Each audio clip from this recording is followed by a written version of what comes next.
Yes, I'll be whatever that you tell me when you're ready. Yes, I'll be your girl, forever your lady. You ain't never gotta worry, I'm down for you, baby. Best believe that when you need that, I'll provide that. We have one more mic. Get one more mic. One more mic. Okay. And last panel.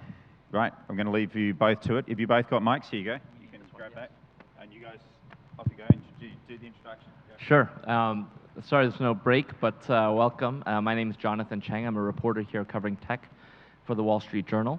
And I'm sitting across with Marc Randolph here, who is an entrepreneur, an investor, an advisor in startups. Most notably, in 1996, he and Reed Hastings co-founded Netflix, a company that you may have heard of. We're going to ask some questions about that and just chit-chat. We have about 15 minutes, so if you don't mind, let me jump right in. Sure. Marc, thanks for coming out here. It's a pleasure to be here. It really is. Tell us a little bit about Netflix. How did it start, and what did you think the company was going to become? Did you have any idea that it was going to be like this? Well, probably the first thing I'll say is that even though people know me as Netflix, Netflix was actually my 6th startup. So I've been in your shoes many, many times. Some of them failures, some of them mild successes. And it was just great seeing all the pitches today, because I can't tell you how many times it's been me up on that stage sweating it out. So it was great being able to sit in the audience and watch it.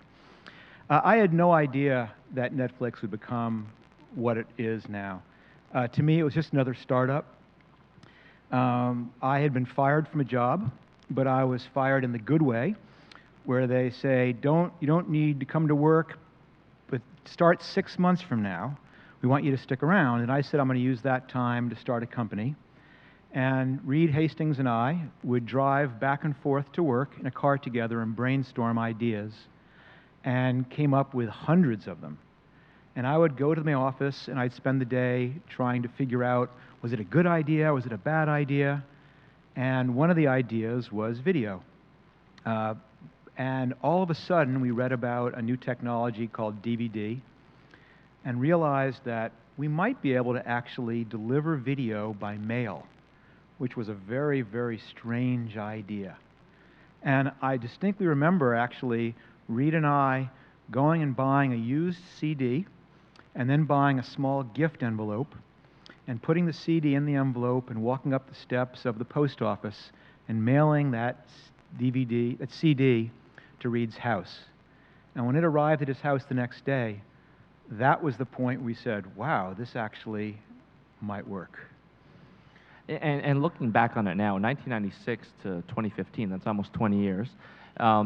When you look back, was it, what percentage of it was just this idea, was a brilliant idea, sending DVDs by mail, and how much of it was executing, performing? How many others were there with the same idea that you had to outmaneuver? Well, the reality is it was a terrible idea. It didn't work. And we spent 2.5 years struggling, trying to figure out how to make DVD by mail work. We could get someone with a lot of effort to rent from us once, but we couldn't get them to rent twice. We couldn't get them to rent more than one movie at a time, and the economics weren't working. And so there were innumerable times during those first 2 to 2.5 years where we were this close to going out of business, and we tried everything we could until finally we stumbled on a new approach to doing DVD by mail, which involved subscription. It involved letting customers keep the discs as long as they wanted. It involved no due dates and no late fees on movies. And that was kind of the turning point. So the thing about ideas is almost never is the idea you start with the idea that ends up being successful. The mark of a great entrepreneur, in my view, is someone who can successfully continue to try and try and try until hopefully they finally stumble on a winning formula. Right, and let me ask this question about pivoting then. Obviously, the Netflix that started in 1996 is different from the model that we see today. I know that you haven't been with the company now for about 10 years, but even so, tell us a little bit about pivoting. It's easy to pivot when you know your idea has hit a dead end, but some of the most successful companies pivot even when others outside may look at the model and say it's working very well right now? How do you know when to pivot? It's a continual betting. It's a continually doubling down, if any of you are gamblers out there. It's looking at your idea and saying, I've got a good chance of having a mediocre company and a tiny chance of having a fantastic company, and deciding to go for the fantastic company. And there are so many times where we did just that. I mean, one good example is at the beginning, we not only rented DVDs, we actually sold them. In fact, by the end of that first year, 95% of our money came from selling DVDs. But we knew that even though that would be a comfortable living, eventually, when Amazon entered and then everyone else began selling DVDs, we'd be out of business. And we said, we've really got to try something. We've got to focus everything on this rental business, even though it's extremely unlikely to be successful.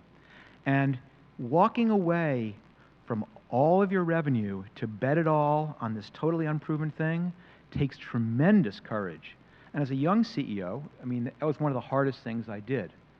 And if you look kind of at what happened with Netflix 10 years later, in a similar situation, where they had two businesses, they had a DVD business and a streaming business, and they recognized that doing both at the same time was very difficult. Even then, with millions of subscribers, they had the courage to say, we're going to bet everything on streaming. So there isn't one pivot, it's continually pivoting, it's continually betting, and sometimes it works out. Right. Now, you retired from the company in 2004, but it's not like you exited the game and exited the industry. Tell us a little bit about what it was like to start the company in 1996. This is before the first tech bubble. This was a long time ago. Has it gotten tougher to start a company these days? I mean, there's a lot more competition out there. How has it changed from your perspective as a mentor, as an investor, as an advisor? So since leaving Netflix nearly 10 years ago, I spend my time working with young entrepreneurs as a mentor, in some cases as an investor or as a board member. And I see a lot. And I can state unequivocally it's way easier to start a company now than when we did it. For example, that first website that we built took us nearly 6 months to build and took us nearly $2 million to build it. And as hopefully many of you know, you could put together a functioning e-commerce website in a weekend. And things have gotten so good. The technical stack is so much better. The money is so much more available. There's resources like SparkLabs. There's places you can go where you're not the only person talking entrepreneurship. The difference is, when I started Netflix, I was nearly 40 years old. So in many ways, I had had many years of business experience. And now, people start companies much younger, which I think is fantastic, because at that point in your life, there's so much less risk. But it does mean it's difficult in that sense, in that you're bumping into a lot of unfamiliar business things. Right, and when you're looking at a company, I mean, how much do you value business experience? How much are you looking for someone with raw energy? Almost the naivete maybe is a good thing in a certain sense. How do you weigh those against one another? So I'm not looking for business experience, because business experience is easy to find. That's what people like I do. So if you're setting up a board, I can help you with that. If you're trying to figure out how do I structure my fundraising, I can help you with that. What I can help you with is making those tough decisions about which directions I go. I can't help you with taking those risks. I can't help you with focusing and picking the very 2 or 3 things that'll really make the difference. So what I'm looking for when I'm judging whether a company will be successful, it's not the idea, because I know the idea is going to change. It's, do I think this entrepreneur has the grit to stick with it, the creativity to try lots of things, and the ability to lead a group of people into a highly uncertain future. Now, you made a point earlier as well about how difficult it was to start a website when you launched Netflix, how easy it is now, but with the proliferation of all these companies, it has gotten very difficult to stand out as well. How do you stand out in a crowded startup marketplace like we have now? So obviously you can't do an idea that everyone else is doing. And I know people are continually saying there's no more good ideas left, but I just frankly don't believe that. And I actually believe we are just at the beginning of the way that, at least looking at internet-based startups, at the way the internet is transforming how we view the world. There are so many categories that have yet to be disrupted. Right now, we're basically talking about mobile. But the Internet of Things is going to allow us to transform a whole range of other categories. There are so many more things left to do that I think you can always find something where you're unique.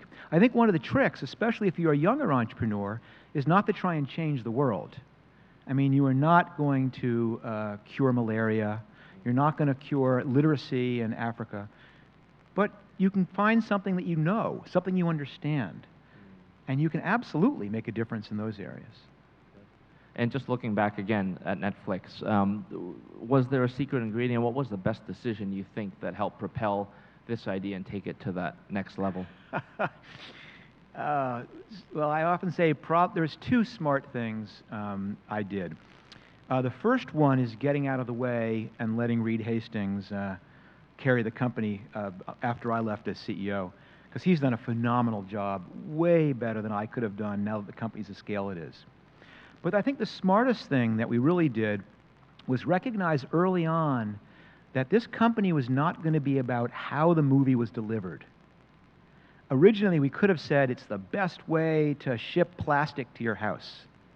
And then we knew that eventually movies would be delivered digitally, and that wouldn't mean anything. So very early on, we decided to be delivery agnostic and to say whether you want to get it on a disc, whether you want to have it streamed digitally, whether you want to have it beamed telepathically into your head, or whatever the next 20 years are going to bring, it's fine with us.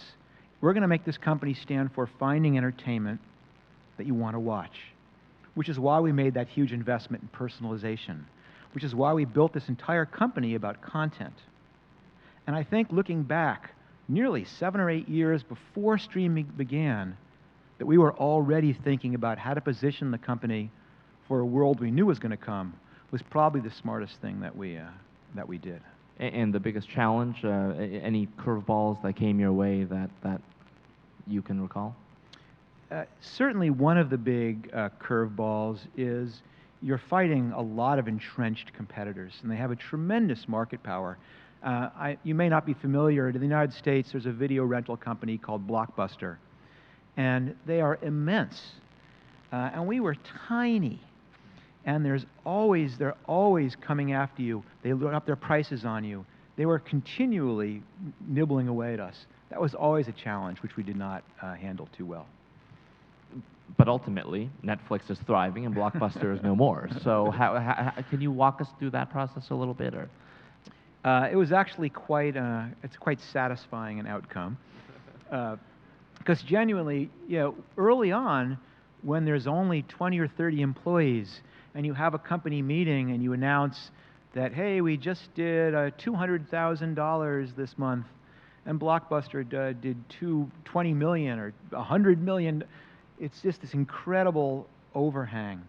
But we knew that there was a tipping point, that we were virtual. We had one location, and we could serve everyone in the country with every single movie. Blockbuster was in buildings. And we knew that eventually, as the market in each of those neighborhoods, all it had to do was drop down 10 or 15%, and it destroyed their business model. So for us, it was a matter of patience. We also knew that even though they tried to come after us and launch a website and do DVD by mail, we knew that they really couldn't compete because they kind of viewed themselves as being an entertainment company. We were a software company. And we knew that we would ultimately be able to out-execute them. And patience, patience, patience. And eventually they went under. And Right. And if I can ask, I mean, there's no formal relationship anymore with the company. Do you still see it as your baby? You still talk to Reed? I do. I'm not connected formally with the company. But it's funny because you see a company grown up. And I don't know if you have children, but it's the same way when you see your children grow up.